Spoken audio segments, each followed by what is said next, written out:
So the thing we want to pride ourselves on is always to tell you the positives and negatives. Another glass and I am going places, makes me laugh about the irony of everything. I like the way you're thinking. I don't really care about the music on the dance floor. I don't really mind. Well, good morning. Welcome to the Max. If you're new to our channel, please hit the subscribe button. I'm usually wearing a hat every day, but I have some better looking hat wearers today. Smack up there to the little girls. It's a hot day, but today we're going to be pulling potatoes. We're going to show you how we cure our potatoes and also getting these beds really ready for the next thing. So the thing we want to pride ourselves on is always to tell you the positives and negatives. So you remember the potato bed that was way over there. We put in 24 tubers and got probably 170, 180 or more potatoes. They were the Pontiac Reds that tend to grow better here. So every year we always try to do this, and we mess up every year. We try to grow a white or a yellow potato. None of them do good here. And this is prime example. I want to show you this right quick and show you the waste and the loss we had here from either insect infestation or the fact that these just don't grow good here because of our wet soil. So on these two beds we should have had about 300 or 400 potatoes, but guess what? We had maybe 100. That big bucket right there. All the waste is right here. Pigs and chickens will get good food, but you see how these potatoes have these little notches on them? That shows that they didn't fully develop either through rot or through animals or insects. Misty's thinking probably slugs and snails, even though we're treating these beds. So what we're going to do is two things. We want to make sure that we're making sense of what we're doing. These beds tend to probably stay a little bit more wet, and they tend to have a little bit more insect pressure. So we may not try to grow root vegetables in these two beds, or even this third one right up in front of it. So we may only grow lettuces, spinaches, things that are going to grow up. We can see the roots, we can see the how it's putting off its fruit, such as peppers. So this might be a different kind of bed. So we learn that these may not be good root beds. Another thing that we've learned is we're going to stick to Pontiac Reds and Northern Reds, the ones that grow good here. We're going to get away from trying to grow all these other potatoes that everybody else grows, because we like them. We do like yellow potatoes and white potatoes actually a little bit better than reds. You got to grow where you're at. So for us, they just don't grow good. So we're growing the reds from now on because they put off better. They're a smaller potato, but they'll do everything we want them to do. Prepping for us next year is no white potatoes or yellow potatoes. If we try to do that, please yell at us in a comment and say, you dummies, you said you were not going to do that. We show the loss. I mean, this was not successful farming here. Not what we want to see. Now, is it potatoes? Yes. Is it food for the animals? Yes. But not in the amount that we really were hoping and we would call successful. But our pepper beds are doing phenomenal. They're really growing. Everything's looking good on those. The homemade kombucha is doing good. If you want to see videos on homemade kombucha, we do have some, but it is good too. Here's our potatoes that we've lost. We're going to go ahead and give these to the chickens and pigs because we have no waste. The rest will either go to the worms or compost. Even after a bad harvest, you got to keep on rolling. So we've got 2 more beds to dig up. We've got this one retreated with DE. The topsoil looks great, but what we're going to do is top it back off and then cover it with bark, and that way they'll be ready for fall. You know, things don't work out all the time. But we had success with the plums and blueberries, and then we didn't have success with potatoes on these beds. We did on the other bed. We're having success with the onion. So it's amazing how sometimes it's good, sometimes it's bad. You just gotta keep on keeping on.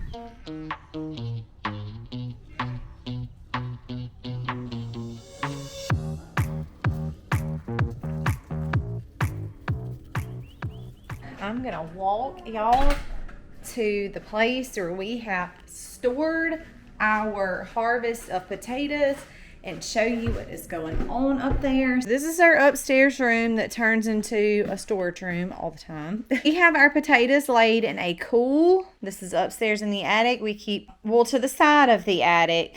It is ventilated with air.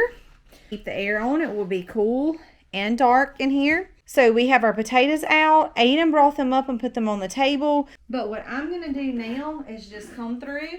You dig, you do not want to dig when when it's wet outside. So like after it rains, you want to shoot for a few days of it being dry outside. If you pull your potatoes out of the ground and they do have some moisture on them, you can just rub them around in the dry dirt to help dry up that moisture. What we've done is we've brought it up here and put them out on the table. Unfortunately, these grew very well. I'll have to ask Colby. We just call them red potatoes, but there is actually a name for them. These grow very well in our area. These more golden colors do not, which we actually had planted more of these. It did not get the harvest we were expecting. So we honestly were a little bummed by that. We have what we have and we're going to make do. What I want to do first off is come through, and I'm not going to take any dirt off of these potatoes, and it will make a mess. I'm going to have to come through and vacuum this up once we're done. I'm going to come through and I'm going to kind of spread these potatoes out and make sure that they're, for the most part, not touching, rubbing up against each other. They got put on the table stacked. That's a big no-no. I don't want that. So I'm going to spread these potatoes out so that they have good ventilation. I'm also going to keep the fan on super high to make sure that they dry out. This is a curing process that will make this outer skin on these potatoes very dry and tough. It will help prevent against holding any moisture that will actually cause your potatoes to rot and ruin, which is not what we want. So when I get done, of course, I'm going to come up here and get what I want when I want them, but I will leave them for about 2 weeks. I don't want the dirt off. I'm not going to wash them. I'm going to leave them dirty, spread them out, let them naturally dry, and that is the hardening off of the potato. Anywhere where it's cool and dark, this can be done.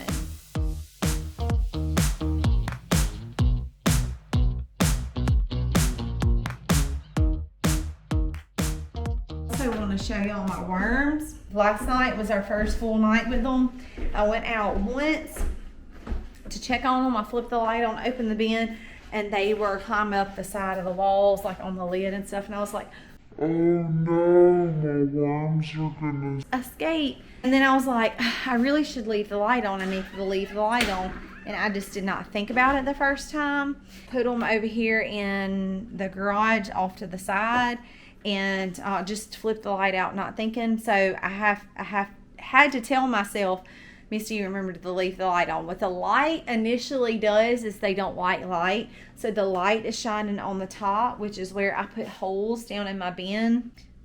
So you can see that throughout here I have put some holes in the bin. They do not like the light, so that drives them deeper down in the box and will help with some of the exploring. And it is okay if they come up on the side.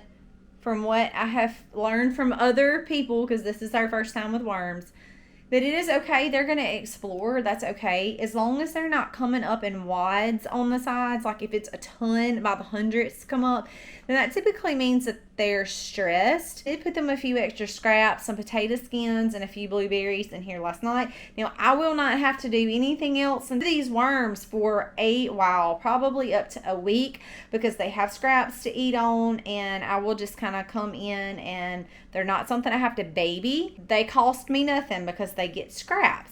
But let's pop the top off and see what they look like. The light trick is still working. I have no worms on the sides and no worms on the top. Here is one right up here on the lid. Gonna knock him back off in there.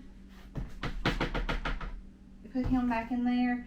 And that's the only one I see. What can happen is condensation can form over on the side, which draws them up. But typically, like I said, if you have a light source above, that's going to keep the worms pushed down because they do not like that light source. You'll see lots of movement in there. Everything looks good. So they have plenty to eat on. Like I said, the potato skins are in there. I gave them some blueberries. They have some lettuce. We'll probably, in about probably about next week, I'm going to bring them some eggshells out here. That'll be some good calcium put into the soil. So super excited about them. Everything still looks good. I opened up the lid and they all went down. So I'm going to leave them alone. I did see lots of good movement. But with the worms, they're virtually free because we're feeding them scraps, and then we're getting the compost from them that does not cost anything. I went out today and harvested a bunch of sage, this whole bowl of sage. I've got some tarragon, I've got some rosemary, which is what this is, and in my dehydrator I already have some oregano in there. So there is my 2 oregano trays at the bottom. I have moringa up top.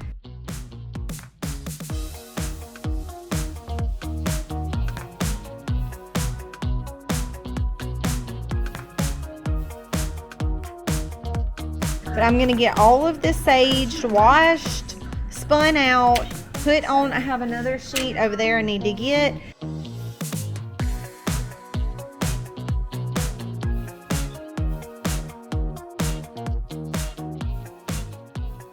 A few different settings on my dehydrator. For Mother's Day last year, I had an Excalibur dehydrator, which I really love. This is my control panel, and it says herbs, living foods, raising bread, making yogurt, vegetables, fruits and fruit rolls, meat and fish, and jerky.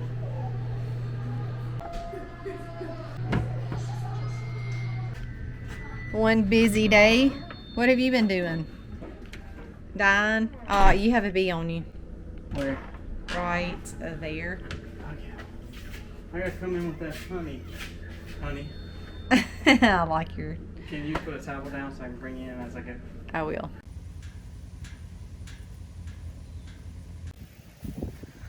So, should we name this video "Getting Rid of It All"? I guess so. It's just we're cleaning Yeah. out. Some to go to seed. Because basically there's like thousands of seeds on Yeah. one head, and we had about So 30. actually, I mean, some more of this could come up. Yeah, we still have all that to go through too. So we gotta get all that out too. And then just kind of cleaning up and weeding some of the stuff that needs to be weeded. And we found like volunteer basil. We found volunteer lettuces. That's a good thing though. Yeah, it is. And then we found volunteer Potatoes.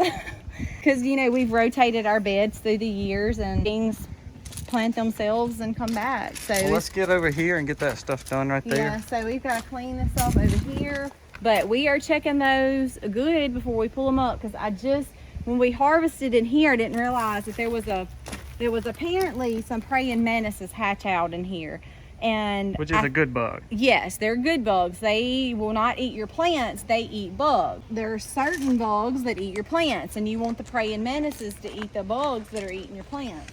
So I found like 5, and I moved them back here because I wasn't expecting us to do this, I guess, immediately. So we're gonna have to be very careful because I don't want to hurt those. I want those to stay. Today I got some strawberries I need to pick too. We did a ton of blueberries yesterday. Let's go in and take lunch. Yeah, we need to put some fish emulsion and stuff on some of the peppers and stuff. So we still have a few things to do around the house, and then we have all the animals to move. So fun.